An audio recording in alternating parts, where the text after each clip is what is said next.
In this short video, I'm going to recap consumption to support your understanding of CIG&X and its impact on AD.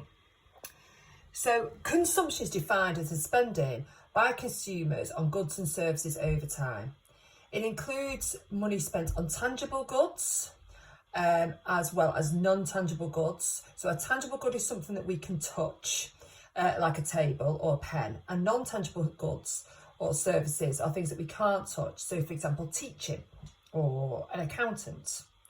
And they can be durable or non-durable. So a durable good is one that should last for over 10 years or more, and a non-durable one is something that we might use straight away. So a durable good might be something like a washing machine, and a non-durable good might be a Mars bar. Now, really, one of the bases of consumption is the idea of our marginal propensity to consume and a marginal propensity to save. So a marginal propensity to consume here, this is the amount of every extra pound that we receive that we consume. So we spend on consumption. Whereas the marginal propensity to save is the extra amount out of every extra pound that we spend, that we receive, that we save. So our consumption plus our savings should equal 1, because out of every extra pound I receive, I either consume it or I save it. I can't do anything else with it. So if my marginal propensity to consume is 0.3, my marginal propensity to save must be 0.7. And if my marginal propensity to consume is 0.3, my marginal propensity to save must be 0.4, both of which add up to 1. The higher the marginal propensity to consume, the higher the level of national income in our economy. And the reason for that is because if the marginal propensity to consume is high, then we've got a lower amount of withdrawals or leakages coming from our circular flow, meaning that the value of money going around the system continues at a high rate, and money that leaves households goes back to firms and goes back to households.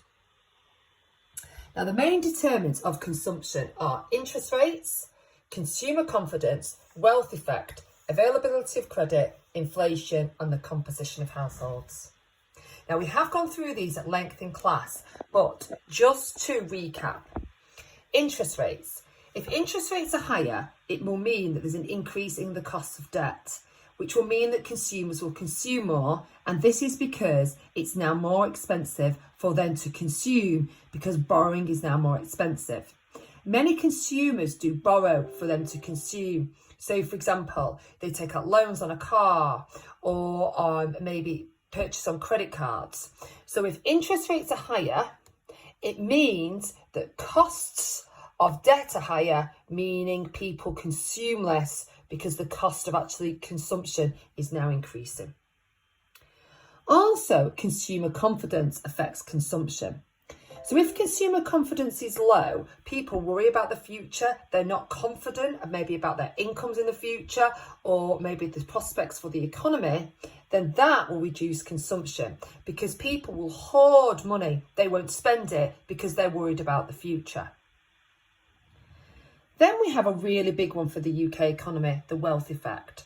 And this is to do with house prices, stocks and shares, and fine arts. If the value of assets increase, it means people feel wealthy.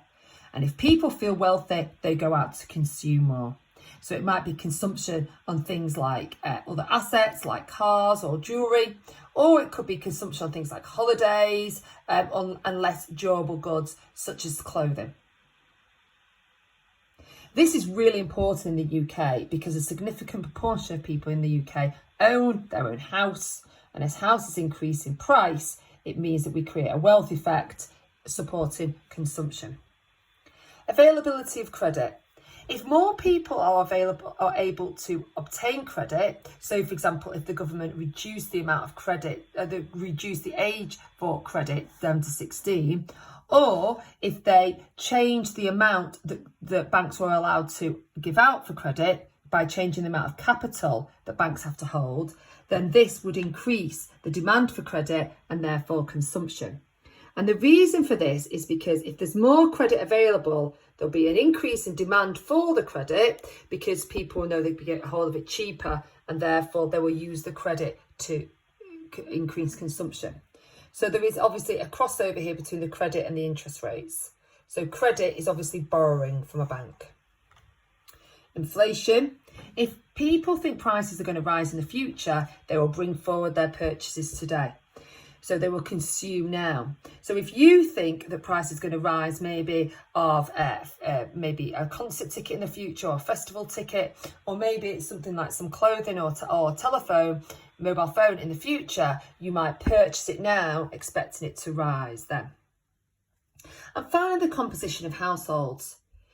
If you've got a large amount of younger people in the households, in your population, then they will expect to consume more. They will expect to be spending more in the economy than if you had people who are close to retirement age.